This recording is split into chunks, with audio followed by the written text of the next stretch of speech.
Can it get any more incredible? Yes? It's all incredible. It's all wonderful. You know, the people who are on this stage are for the most part, they're hand-picked. All the trainers have been hand-picked by me. And this next person that I want to bring up here, oh man, this guy is going to light a fire under your ass. This guy can resonate, all right? He can bring the house, all of it. He is a renowned professional speaker, an author, television personality. He has a high energy message that really has people shake off mediocrity. Shake off what? And live up to their true greatness. And he has been honored with award after award after award after award after award.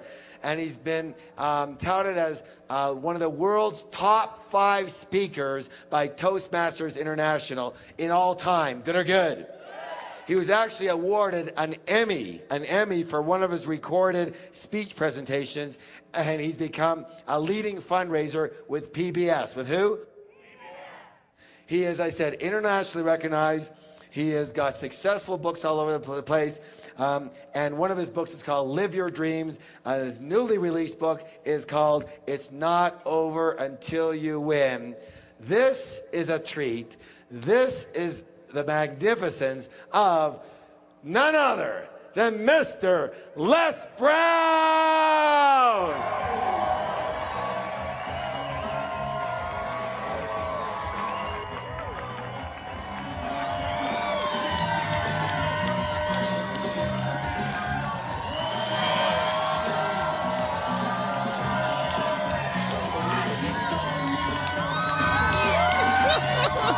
All right, let's get to it.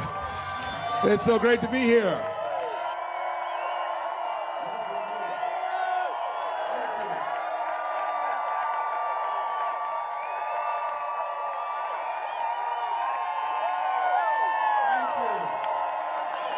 Well, let's get to work. All right, thank you.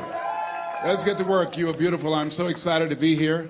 I'm very honored to be invited here by a man that I consider an icon when it comes to personal empowerment, a man who is truly a Renaissance man who's ahead of his time and having the vision and the dream to create a Woodstock of the mind. He's making history. T. Harv Eker, let's give him a round of applause. Let's give it to him. Thank you so very much. Yes. And I consider him a personal coach, an example of what we all can be when we make up our minds of living from our greatness as opposed to our fears. How many of you have some major goals you'd like to achieve? Raise your hands, please. Very good. I like to ask that question. There's no saying that says, if you aim at nothing in life, you hit nothing dead on the head. I've been looking at my life and reflecting on my life because 10 years ago I was diagnosed with prostate cancer. I stand before you because of God's grace and mercy and faith, and knowing that as we work together, as we believe in the possibilities of the fact that healing takes place first within, then without, the possibility is unlimited of what we can do. I'm going to do a national tour called You Are More Powerful Than Cancer. One of the things I think doctors should never tell anyone they're terminally ill. I think what they should say is that my knowledge and ability to help you has terminated.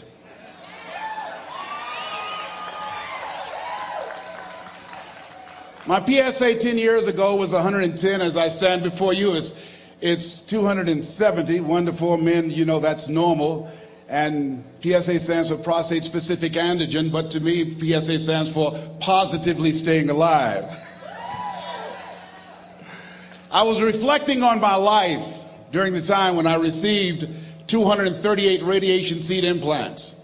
And as I looked at my life, I asked myself a question. And I want to ask you a question. How many of you know if you had your life to live over again, you could have done more than what you've done thus far? Raise your hands, please. Now, that proves a point of what we do, what we accomplish, what we produce in life is only a tip of the iceberg of what's possible for us. I want you to think about some major goal that gives your life a sense of meaning right now.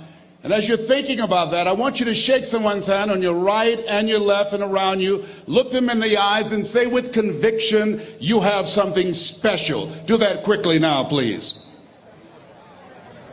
Tell them you have something special. Yes. So now, I want you to join me right now. I want you to think about some major goal that you'd like to achieve. Something that gives your life a sense of meaning. Something that will give your life a sense of purpose and direction. My first major goal was to buy my mother a home. That was important to me. I'm adopted. I was born in a poor section of Miami, Florida called Liberty City, in an abandoned building on a floor with a twin brother.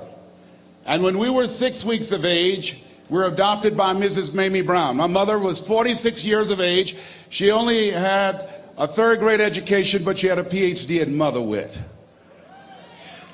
I feel like Abraham Lincoln, who said, all that I am and all that ever hope to be, I owe to my mother. I saw a sign once that said, God took me out of my biological mother's womb and placed me in the heart of my adopted mother. So my goal and dream was to buy my mother a home, to take care of my mother. My mother was a domestic worker on Miami Beach, and she would go to work, and many days she would take us with her. And we ate the food left over from the families that my mother cooked for. They were very kind and generous people. They would say, Mamie, whatever food is left over after you cook, you can pack it up and take it home to the children, the food that's left over after we eat, and feed those 7 children that you have adopted. Because of their generosity, many nights we did not go to bed hungry because they were so kind and so giving. We wore the hand-me-down clothes of the children that Mama kept. If they were too small, Mama could sew, she would let them out. If they were too large, she would take them in. And my mother was a great baker. She could bake a cake. She could bake a sweet potato pie so good you couldn't eat it with your shoes on. You had to take your shoes off so you could wiggle your toes. And I used to say, looking at the beautiful mansions that she used to clean, I would say, Mama. She said, what is it, boy? When I become a man, I'm going to buy something like this for you. I'm going to buy you a home one day. She said, oh, Leslie, you don't have to do that. I said, I know, Mama, but I want to. I'm going to one day. And she didn't know, and she was curious, where was I getting those thoughts from? I used to work and take care of Mr. Sidursky. He was a very demanding man, very meticulous guy. He would say, Leslie, I said, yes, sir, come here. Yes, sir, you did not clean this ashtray. I'm sorry, sir, I do apologize. And I'd clean the ashtray. And look at this dust here. Look at this dust. I'm sorry, sir. Now, what Mr. Sidursky did not know was that I deliberately didn't clean certain things because I wanted him to call me into his office. Because when he was in his office, he would listen to motivational messages by a guy by the name of Earl Nightingale. It's a series called The Strangest Secret in the World. We become what we think about. All of us are self-made, but only the successful will admit it. And as I heard those words, they began to program my mind and began to affect my thinking, and it changed how I saw myself. And my vision of myself began to expand. Listening to Bob Proctor talking earlier about awareness and how important it is, he most certainly is right, because I had the awareness at that point in time, as a result of being exposed to those messages, that I could do more than I was now experiencing. Even since I've been associated with working with Peak Potential, my level of awareness has expanded. Robert Riopel and Roxanne and Gail Kingsley, it began to expand all of the people that I've interacted with. Life is about expansion. Robert Schuller said success is never ending. And I want you to think about some goal that will give your life a sense of meaning and value. And whatever it is, I don't want you to limit it. I want you to expand it. I've found that most people fail in life not because they aim too high and miss. No, most people have been like me. Most people aim in life too low, and they aim too low and hit. I did that for many years, and many don't aim at all. So I want you to think about goals in 3 areas. Some personal goal that you'd like to achieve, something that gives your life meaning right now, and some career goal, some financial goal that you'd like to achieve, and your social contribution. Horace Mann said we should be ashamed to die until we've made some major contribution to humankind. My mother was a 22-year breast cancer conqueror. So before I leave the planet, my goal is to reduce the number of women who die from breast cancer in honor of my mother. How many men are over 40? Raise your hands, please. As a 10-year prostate cancer conqueror, my goal is to decrease the number of men who die from prostate cancer, encouraging you to get your PSA test if you haven't done so, or your digital rectal examination. And I'll be glad when they can check our prostate by looking in our ears. It's got to be a better way. I'm turning red as I talk about it, but you can't see it. A friend of mine, he's a urologist now, used to play a lineman for Ohio State University. He said, Les, let me give you a free rectal. I said, no, buddy, you're too motivated. Hope we don't roll like that. Huh? My goal before leaving the planet is to reduce the number of kids that are impacted by autism, to find a cure for autism, to work to raise money and to raise awareness, to eradicate it from the planet before I leave here. What's your goal? What's your dream? What is it you want to do with your life? Dr. Joelle Martin said something that I love. She said, what would the world be like if everybody lived their dream?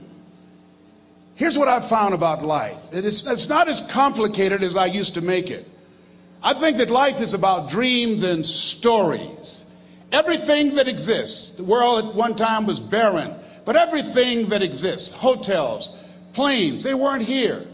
Everything that we see every day, computers, all of the things that we see, someone had a dream. Someone had a dream of a person standing on stage and their voice being amplified so they don't have to scream and yell and can be heard by thousands. Someone had that dream of how to transport us from one place to the other quickly and safely. The clothes you have on, where you're now seated, all came out of somebody's dream, the world's greatest achievement. What is your dream? I said that you have something special. I didn't say that just to be kind. I said it because it's true. You are God's chosen vessel. You were chosen, 1 out of 400 million sperm. You have something in you that when you were chosen, when you showed up, there's something in you that if you don't do it, all of us will suffer. Repeat after me, please. Live full. Die empty. Let's say it again. Live full. Die empty. Dr. Howard Thurman, one of the mentors of Dr. Martin Luther King Jr. and Albert Schweitzer and Mahatma Gandhi, he was a very brilliant writer. He wrote some things that really grabbed me. He wrote, deep is the hunger, the voice of the genuine, the centering moment. During the time after receiving 238 radiation seed implants, I was reflecting on his words, and these words kept me up that night. He said, the ideal situation for a man or woman to die is to have family members praying with them as they cross over. He said, but imagine, if you will, being on your deathbed and standing around your bed, the ghost of the dreams, the ideas, the abilities, the talents given to you by life, and that you, for whatever reason, you never went after that dream. You never acted on those ideas. You never used those talents. You never used those gifts. And there they are standing around your bed looking at you with large angry eyes saying, we came to you and only you could have given us life. And now we must die with you forever. And the question is, if you died today, what dreams, what ideas, what talents, what books, what music, what leadership, what voice will die with you? Miles Monroe, great orator and speaker, said the wealthiest place on the planet, it's not in the Far East where there's oil in the ground. It's not in South Africa where there are diamond mines. He said the wealthiest place on the planet is the cemetery. Because there you'll find greatness that we've never seen. There you'll find talent and genius and potential never actualized. Perhaps that's why Henry David Thoreau wrote the words, "Oh God, to reach the point of death, only to realize that you've never lived." Maybe that's why some unknown writer wrote the words, "What if you live your whole life only to discover that it was wrong? That it was wrong. That you were chosen to do something else and you didn't do it." Repeat after me, please. Live full. Die empty. I want you to take some notes and some things, and I want you to think about your goals and dreams in the three categories that I mentioned: personal, professional, and your social contribution. How many of you are serious about your goals and dreams? Raise your hands, please. Thank you very much. How many of you don't want to take your dreams to your grave with you? Raise your hands, please. Very good. Shake someone's hand on your right and left. Look them in the eyes and say, "Get out of your head and step into your greatness." Do that right now, please. Say, "Get out of your head and step into your greatness." I want you to write this down. Let us say together, as you think about your goals and dreams, let us say together, "It's possible," together, please. Yes, write that down. See, ladies and gentlemen, as an entrepreneur, I've been an entrepreneur for 20 years. It's my 21st year. I could have been speaking and training for 34 years. But for 14 years, I was living in my head. For 14 years, I stopped myself. For 14 years, I used to go see Zig Ziglar, that I considered the #1 motivational speaker on the planet. Zig Ziglar and Tony Robbins, they're the best on the planet. Bob Proctor, they're the best on the planet. Jack Canfield, Mark Victor Hansen, T. Harv Eker. I would go and see them, and then I would leave, and my conversation with myself was, my heart would say, "I can do that." And then my mind would ask, how? How would you do that, Les Brown? See, when I was in the 5th grade, I was identified as EMR, labeled educable, mentally retarded. Put back from the 5th grade to the 4th grade. I failed again when I was in the 8th grade. I have no college training. And a man changed my life, and I'll never forget his name, Mr. Leroy Washington. He's in his 80s now, and he's blind from glaucoma, but he gave me a different vision of myself. I was in his class waiting on another student. He came in and said, "Young man, go to the board and work this problem out for me." I said, "Oh, sir, I can't do that." He said, "Why not?" I said, I'm not one of your students." He said, "Look at me." "Yes, sir. Go to the board and work the problem out anyhow." I said, "Sir, I can't do that." He said, "Why?" I said, "Sir, because I'm educable, mentally retarded, sir. I'm in special education." And the students started laughing. They said, "That's Leslie. That's not Wesley. He's DT. Wesley is the smart twin." He said, "What does DT stand for?" I said, I'm the dumb twin, sir." And as the students laughed at me, he came from behind his desk, he looked at me and he said, "Don't you ever say that again.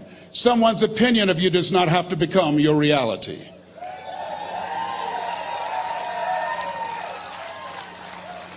On one hand, I was humiliated, but on the other hand, I was liberated, because he looked at me with the eyes of Goethe, who said, "Look at a man the way that he is, he only becomes worse. But look at him as if he were what he could be, then he becomes what he should be." And so we developed a relationship. And one of the things that I can just tell you as you think about your goals and dreams, all of us can say in a spirit of integrity that it's possible. That if anybody at any point in time lived their dream, then it's possible that I can live mine. And what I did was, I made a mistake. I looked at my goals and dreams, and my mind said, "How will you do that?" I went from my heart to my mind, and I stayed up there for 14 years. 14 years. I can't bring those 14 years back. Those years are gone.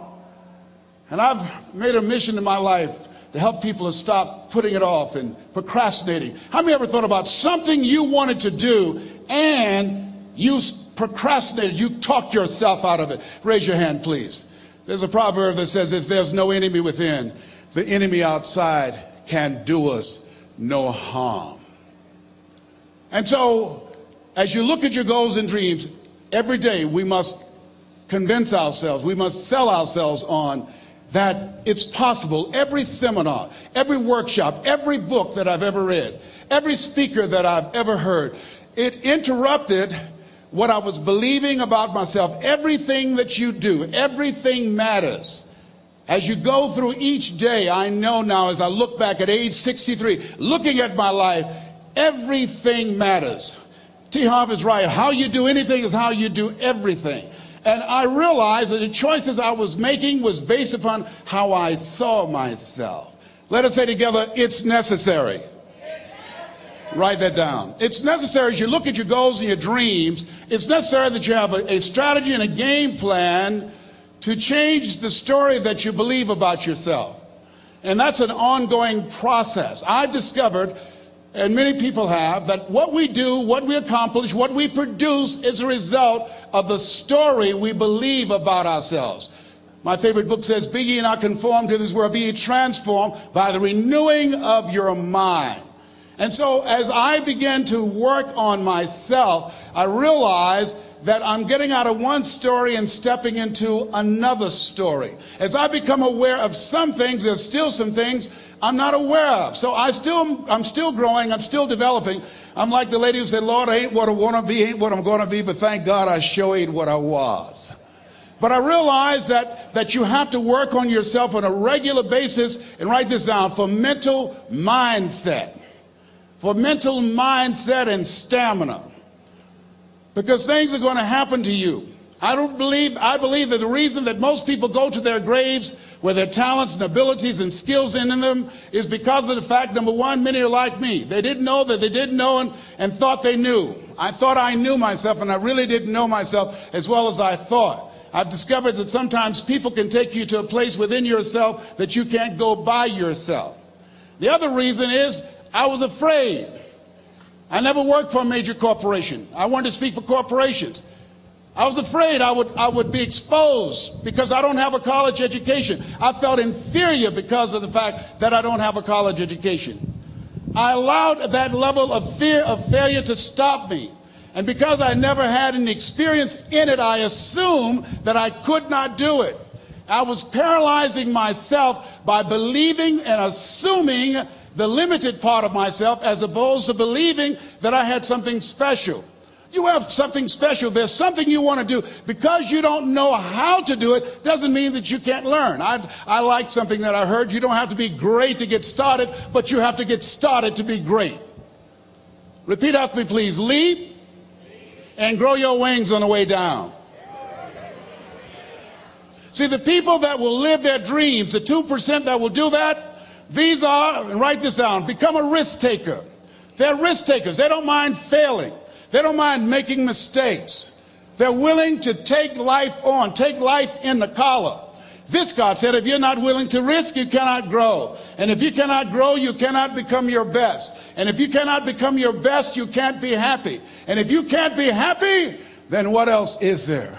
I like what Helen Keller said. She said, life is short and unpredictable. Eat the dessert first. Here's something else. Write this down. Make it important to become financially independent. You know, people say money won't make you happy, but everybody want to find out for themselves. A friend of mine, Rita Davenport, said money's not important, but it's right up there with oxygen. And let me tell you something, fellas, even if you're as homeless as I am, you got some money, some women will find something cute on you. Oh, he's got eyelashes like Tom Cruise. He's got to walk like Denzel Washington, you know. I used to be so broke I'd walk past a bank and trip the alarm. Creditors would call the house and my children would answer the phone and say, my daddy say he's not home. Repeat after me, please. I'll never be broke again. Never, never, never. Yeah, see, ladies and gentlemen, it makes a difference. The only time I really appreciated having money was when my mother became ill. I was a state legislator in Columbus, Ohio from the 29th House District, Whitehall in the Upper Linden area. And my brother called me and said, Leslie, yes, Mama's been sick and we're going to put her in a nursing home. I said, wait a minute, Wesley, we can't do that. Get Margaret Ann on the phone. She's on the phone. Get Linda and Leonard. They're all here, Leslie. Listen to me. Mama used to work in a nursing home. She said she never wanted to go into one. I promised her when I was 10 that I would take care of her. We would do whatever was necessary to take care of her. He said, we knew you would feel like that. And this is why we did such a thorough job interviewing the various nursing homes. And we have found the one that's ideal, and Mama would love them. I said, hold it, just a minute. She didn't clean their behinds. She took care of us. See, I had a problem. I couldn't understand how one woman, third grade education, 46, domestic worker on Miami Beach, can raise 7 children who couldn't take care of themselves, but 7 children couldn't take care of one woman. I had a problem with that. I had a problem with that. So I resigned from the Ohio legislature and I went back to Miami to take care of Mama. And I'll never forget taking her to Jackson Memorial Hospital. And when we went in, the receptionist said, as she looked at my mother, looked at me, she didn't say, how you doing? Are you uncomfortable? Are you in any pain? My mother at that time, she was in her 70s. The lady just said, what kind of insurance do you have? And I stepped forward and I said, she has Les Brown Unlimited. Give my mother what she needs. I can write a check for it.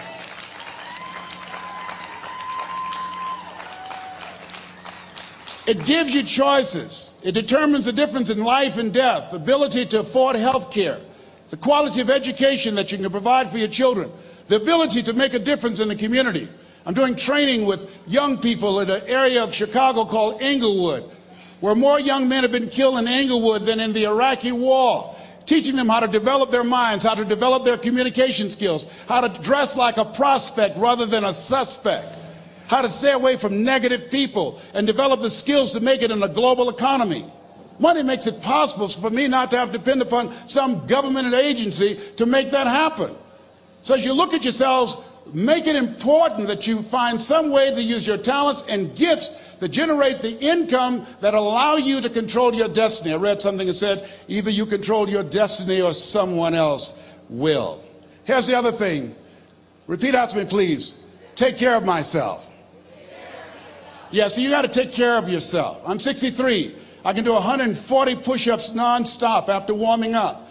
I couldn't do that when I was 20 years old. And the reason that I do that, the exercise reduces the possibility of cancer reoccurring by 32% or spreading by 30%. It helps to reverse the aging process and keeps you younger, keeps your mind sharper, and allow me to take care of my temple so I can continue to do my work, so that you can continue to do the good work that you were sent here to do. So you got to make it important to take care of yourself. Put that at the top of the list, because you can't do well and can't do good work if you don't feel good. We don't want to be like the man who said, if I'd known I'd live this long, I'd have taken better care of myself. Here's something else. Repeat after me, please. OQP. Only quality people. Yes, look at your relationships. And ask yourself the question, Jim Rohn would ask this question, what is this relationship doing to me? Sidney Poitier wrote a book called The Measure of a Man. I love the tapes because I love his voice.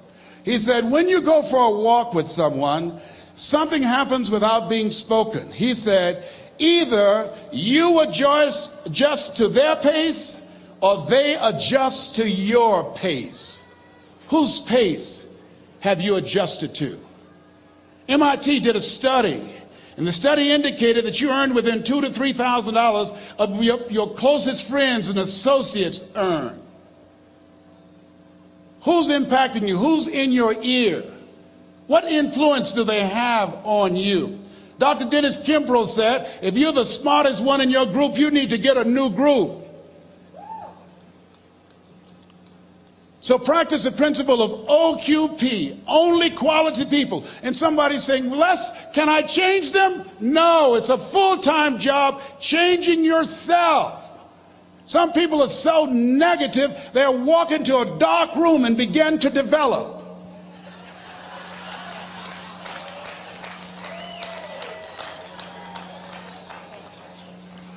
My family members and friends call me crazy for going to seminars, spending money on books and tapes and going to seminars. When are you going to stop going? I said, when I die.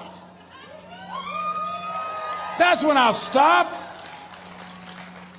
When does a man or woman die? When their dreams die. When do we die? When we stop developing ourselves, expanding our minds, challenging ourselves, raising the bar on ourselves. The best thinking that I had at that point in my life, it produced this life that I have.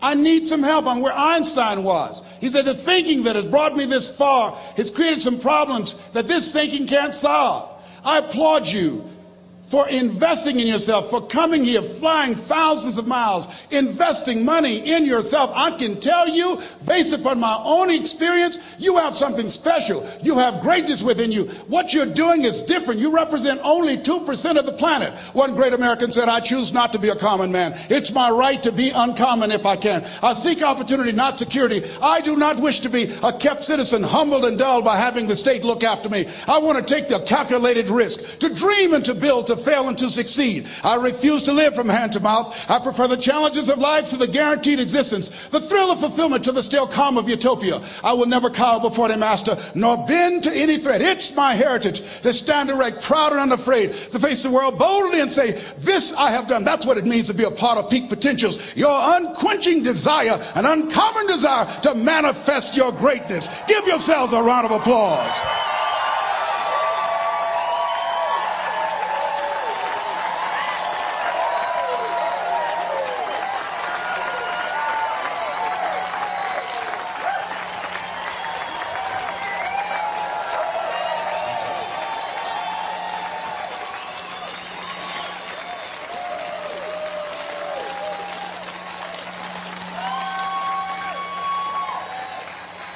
Thank you. The other thing is you look at your goals and look at your dreams. Repeat after me, please. I will fail my way to success. Yes, part of the reason why we have to continue to work on ourselves and surround ourselves with quality people is because you're going to have a lot of failures. You're going to have a lot of disappointments. Maya Angelou said, and it's true, I found it in my case, that most people go so far in life and then they park. They stop dead in their tracks. Why? Because they take some hits. When you have a goal and dream, think it not strange that you face the fiery furnaces of this world. You will have tribulations. Things are going to happen to you. I was in pursuit of my dream, and all of a sudden, boom, I got hit. A person that I thought I would be with for the rest of my life, I thought was my soulmate. I went through a divorce. I was embarrassed. I was humiliated. How can I teach people how to live their dreams? And I wasn't able to make my marriage work. I questioned myself. I took another hit. My mother was diagnosed with breast cancer. Then I was diagnosed with prostate cancer. Then my best friend from the second grade, Alexander Wims, he was diagnosed with cancer of the liver. I took a hit, and life staggered me, and I parked. And I didn't turn on my emergency lights because I didn't want to call attention to myself. I didn't want anybody come and say, hey, do you need a jump? No, I don't need a jump. I'm not out of gas. My battery is not dead. My heart is beating. I'm parked. Leave me be. I'm parked. I was in my comfort zone.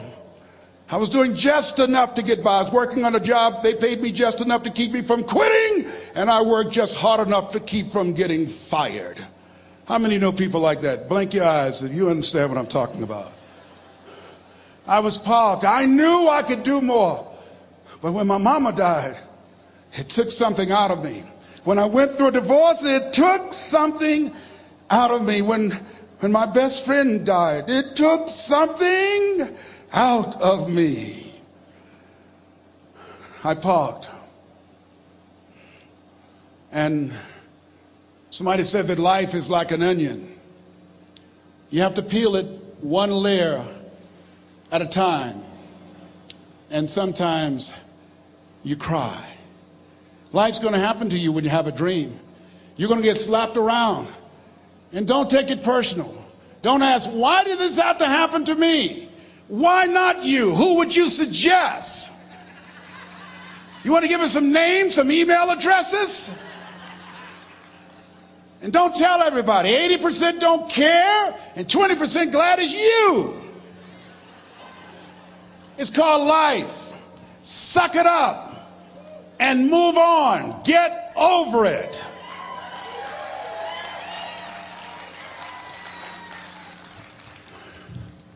It happens to everybody. Here's the other thing: as you look at your goals and look at your dreams, when you're going through some stuff, repeat out to me, please. When things go wrong, don't go with them. Yes, write that down. When things go wrong, don't go with them. When you're working on a business deal, you're counting on some money. Someone said you will get the loan, and it falls through. You have an event, and the people that you thought would be there and support you, they don't come through. Or someone turns against you, or you get ripped off. It's going to happen to you. Happened to me. Someone stole all my products, my database, over 180,000 names and addresses. It's not personal. It's going to happen to everybody. It does. 8 out of 10 millionaires have been financially bankrupt. Walt Disney had he filed bankruptcy 7 times and had 2 nervous breakdowns.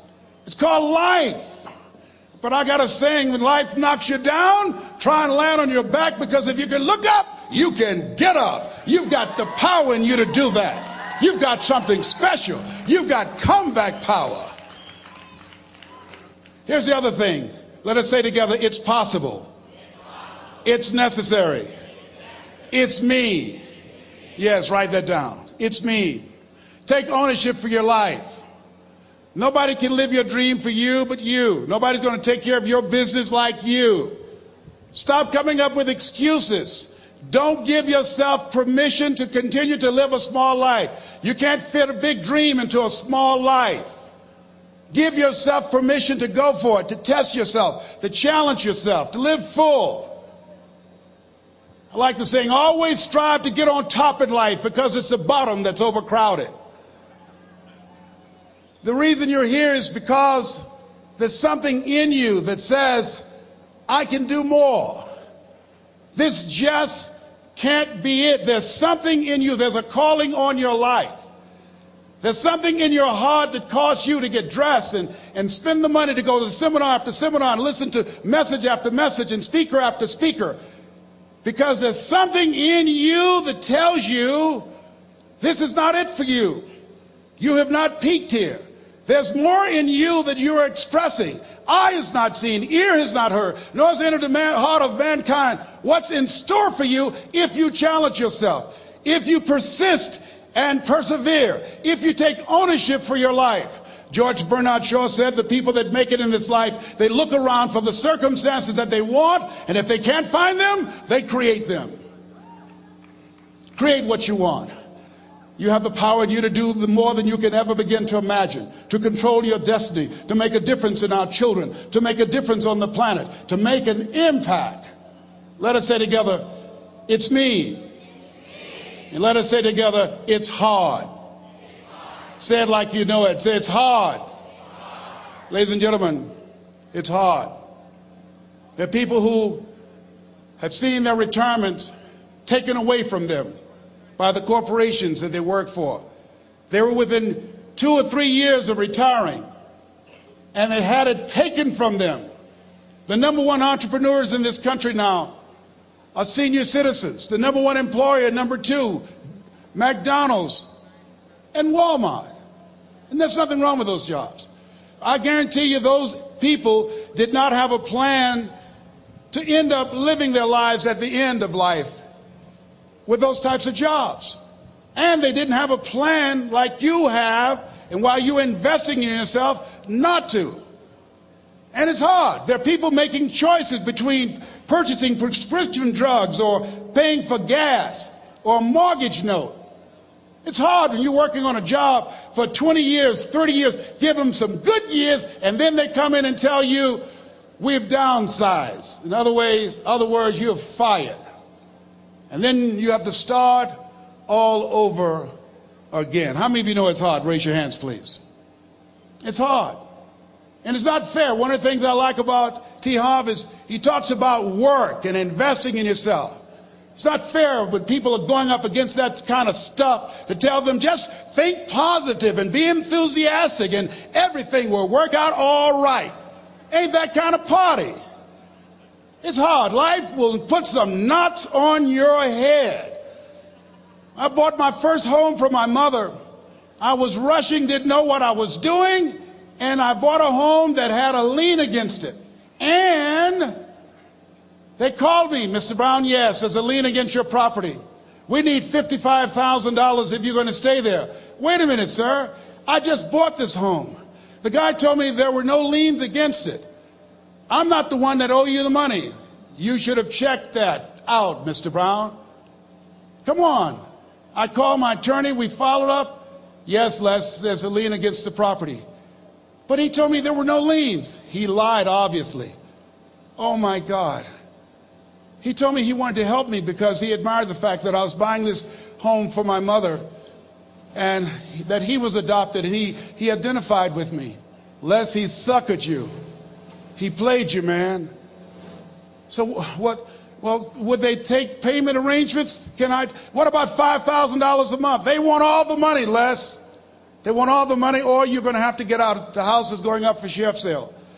Do you have it? No, I don't have it. Can they give me some time? Tell them to give me 3 months, please. Give me 3 months. My mother's in her 70s, man. She has a bad heart. Don't do this to me. This is my dream. Don't do this, man. Please, let me talk to them. Les, I'm talking to their attorney. They don't want to talk to you. I've got to talk to their attorneys. Do you have the money? No. Will they give me 3 months? No. What about 2 months? No, Les. They want the money in 7 days. Oh, my God. Let me call you back. I'm not sure. And I walked the floors thinking, God, how could this happen to me? I got to figure this out, huh? I got to figure this out. And it seemed like the days were just ticking off. Thursday, I had to call them and let them know. They called me, Les, do you have the money? No, I don't. Friday, you have to leave. The sheriff will be there.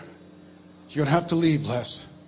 They're going to take my house. What about my down payment? You lost it, Les. You lost it. Okay. I got to go. Yes. I prayed, Lord, please, if you show me that you're real, if you're really real, you think Paul worked for you, you haven't seen anything. Don't let me lose this house and watch what I'll do for you. I was trying to cut a deal. Have you ever tried to cut a deal? It's amazing how spiritual you get when you get in trouble. You know what I mean? When I was diagnosed with prostate cancer, I was going to bed with the Bible and the Holy Quran and Science of Mind and Joel Goldsmith, everything I could find. I was praying to Jesus, Yahweh, Melchizedek, everybody. I was calling on everybody. It's amazing. And here I was walking the floor 3 o'clock in the morning, and I had to go and wake my mother up. I got on my knees and I said, Mama, I need you to wake up. She said, what's wrong, Leslie? I can hear you walking back and forth. I'm not asleep, son. I said, there's something I need to tell you. She said, your eyes are red. Why are your eyes red? Because I feel so stupid now. Why? We got to move tomorrow. Why, Leslie? There's a lien against the property and they want $55,000 and I don't have it. And we're going to be set out tomorrow. We have to go back to Liberty City. So she said, it's okay. I don't like this house anyhow. I said, why? She said, because of my arthritic knees, it hurts my knees when I go up the steps. I said, and why didn't you tell me? Because you were so happy. I just said it because you were happy. I'll live in a shack with you, boy. I love you. It's not the house. I love you. I love all my children. I said, thank you, Mama. Thank you.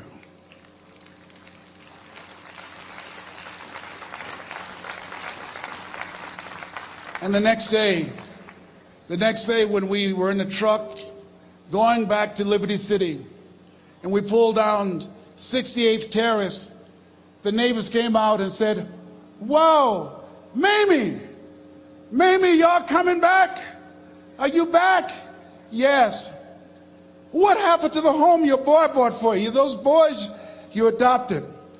Leslie didn't do a title search. He made a mistake.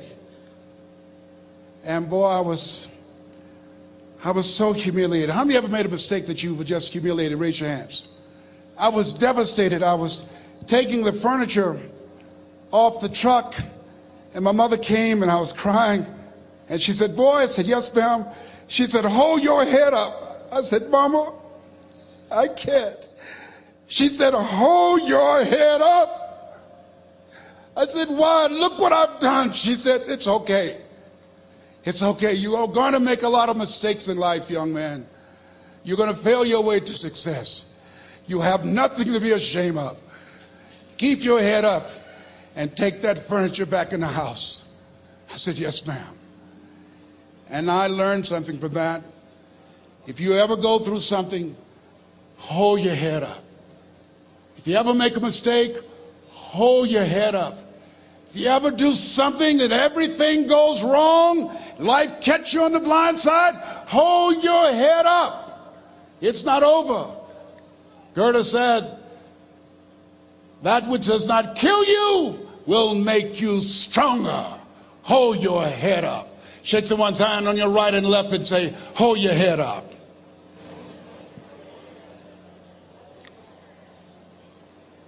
Here's something else, ladies and gentlemen. Repeat after me, please. You got to be hungry. Everybody together, you got to be hungry. I'll never forget Mr. Washington said, Mr. Brown, yes, sir. What do you want to do with your life, young man? I said, sir, I want to be a disc jockey. He said, Mr. Brown? I said, yes, sir. He said, you got to be hungry. I said, what do you mean by that? He said, people that are hungry are willing to do the things today others won't do in order to have the things tomorrow others won't have. People that are hungry are willing to invest in themselves.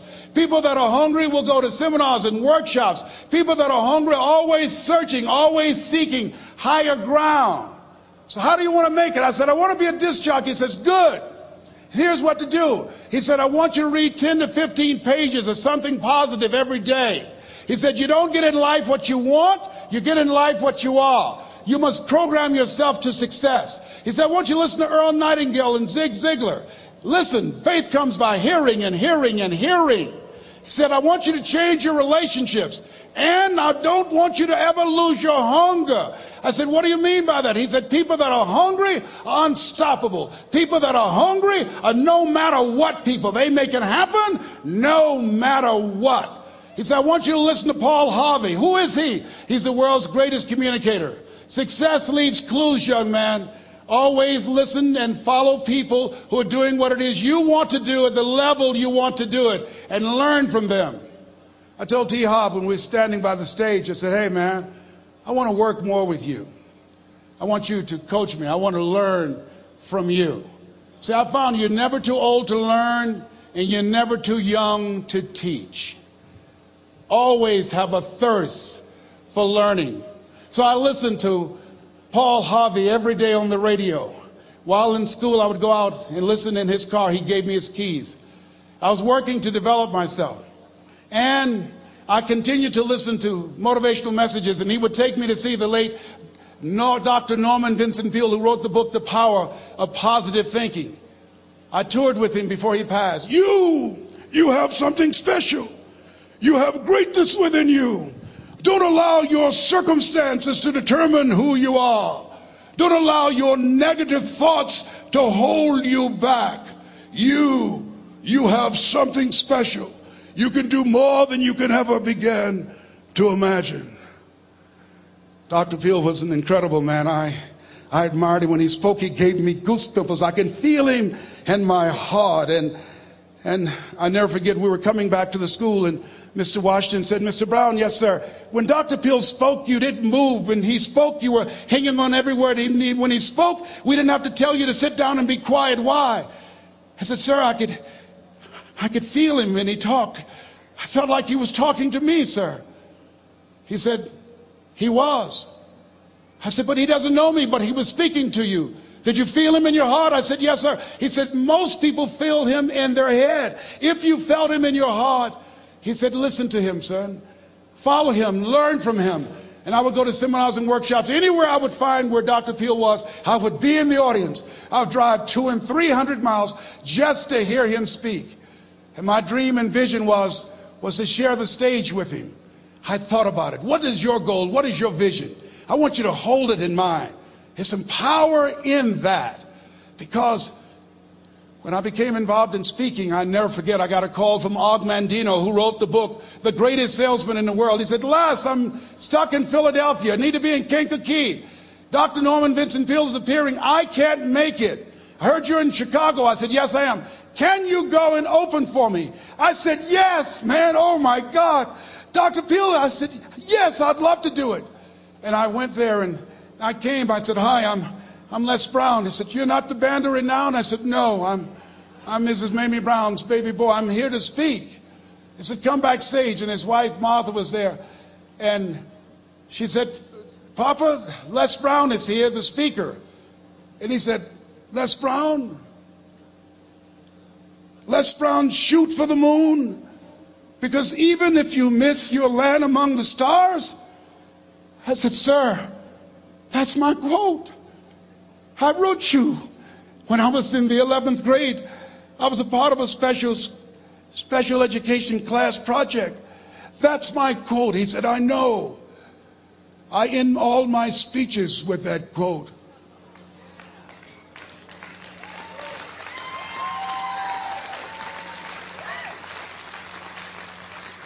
And Dr. Peale had a great sense of humor.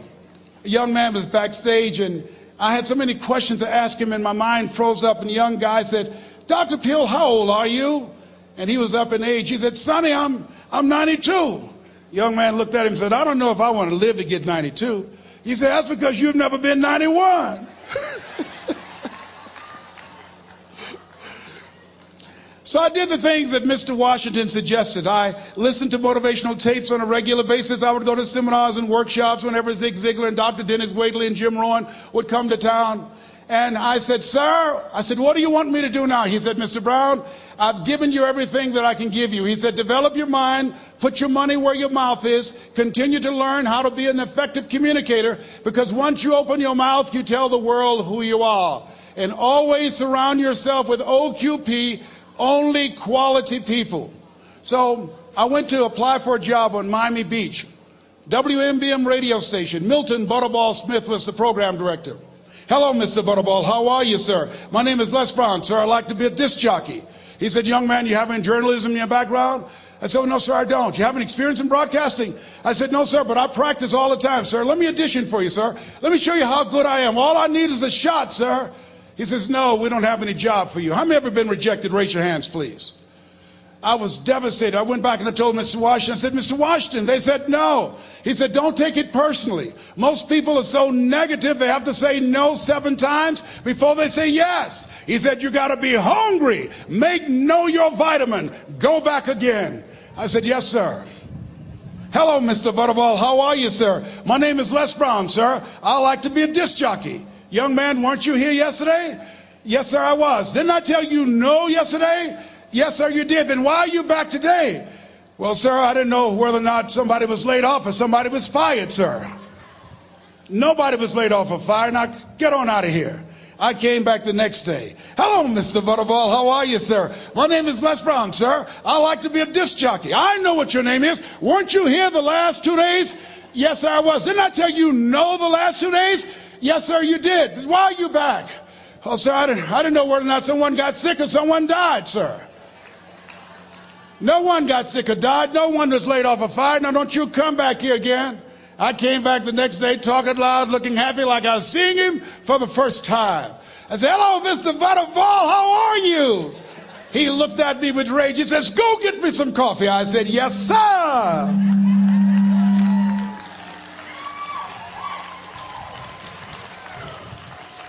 My favorite book says the greatest among you will be your servant. How many of you are serious about your goals and dreams? Raise your hands. Very good. Write this down. Provide more service than you get paid for. Provide more service than you get paid for. I go to a lot of seminars and workshops. And one of the things I know about T. Harv Eker, when I was sitting in the class with Robert Ruppel and all of the other presenters, they hold themselves to high standards. And they provide more information than anybody else in the industry, bar none. They hold nothing back because their commitment is for your success. And when you hold yourself to high standards, write this down, impact drives income. That's why you're here. Because the training, the seminars, been making a difference in your life. If they did not have impact, 200 or 300 people would be here, if that amount.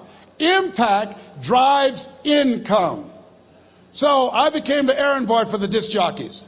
I would go get their lunch and their dinner, and I would bring it to them in the control room, and I'd watch them working the control boards, knowing my time will come. Write this down. I expect to reach my goal. Yes, you want to operate with a spirit of expectation. I expect to reach my goal. So I started preparing for the next position. Never forget one quote that I heard. As you look at your life, you look at your goals and dreams. It's better to be prepared for an opportunity and not have one than to have an opportunity and not be prepared. If you expect to reach your goal, prepare yourself now. And so then pretty soon, the guys at the station, they begin to take a liking to me. Write this down. Build relationships. As you're aware, people deal with people that they know, like, and trust. And so they would say, Leslie, yes, sir. Come here, yes. Come outside. Who did this? Oh, your car? Yes. Who cleaned my car? I did, sir. I would wax their cars on the weekend, inside and out. How much do you charge? Oh, nothing, sir. I just wanted to help out. I was providing more service than I got paid for. I was building relationships. They said, whoa, look here. Donna Ross and the Supremes are coming to town. The Four Tops and the Temptations. Here are my car keys. Pick them up for me. Take them to the Fontainebleau Hotel on Miami Beach. I said, yes, sir.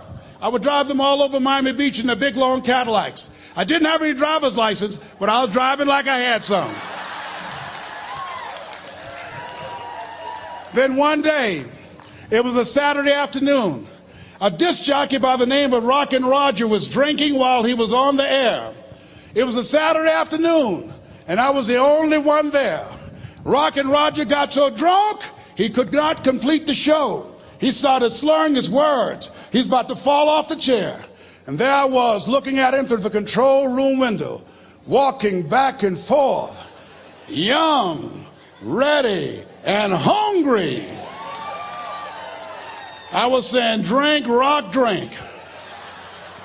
Drink, Rock. I'd have gone and get him some more if he'd asked me to.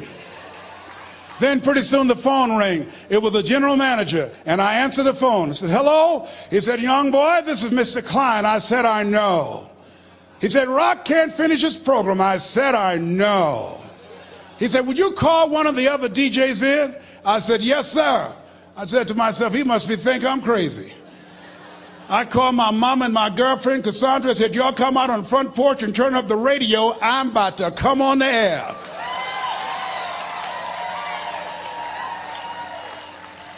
I waited for about 20 minutes, and I called him back. I said, Mr. Klein, I can't find nobody. He said, young boy, you know how to work the controls? I said, yes, sir. He said, go in there and segue the records, but don't say nothing here. I said, yes, sir. I couldn't wait to get old Rock out of the way. I put on a fast record. I said, look out, this is me, LB Triple P. Les Brown, your platter playing papa. There were none before me, and there will be none after me. Therefore, that makes me the one and only. Young and single, love Domingo, certified, bona fide, indubitably qualified to bring you satisfaction and a whole lot of action. Look out, baby, I'm your love man. I was hungry. I was hungry. Get old man a round of applause. I was hungry. I was hungry. You got to be hungry. Shake someone's hand on your right and left all around you and say, you got to be hungry. You got to be hungry. To get those dreams out of your head and step into your greatness, you got to be hungry. To get those ideas, that talent, that gift out of your system, you got to be hungry. To get up off the canvas of life and understand what Willie Jolly meant, that a setback is a setup for a comeback. You got to be hungry. People that are hungry are willing to do the things today others won't do in order to have the things tomorrow others won't have. How many of you got value out of what you've heard thus far? Raise your hands, please. Very good. I'd like to leave this with you. I don't know what your goals are. I don't know what you want to do. Here's what I know about you.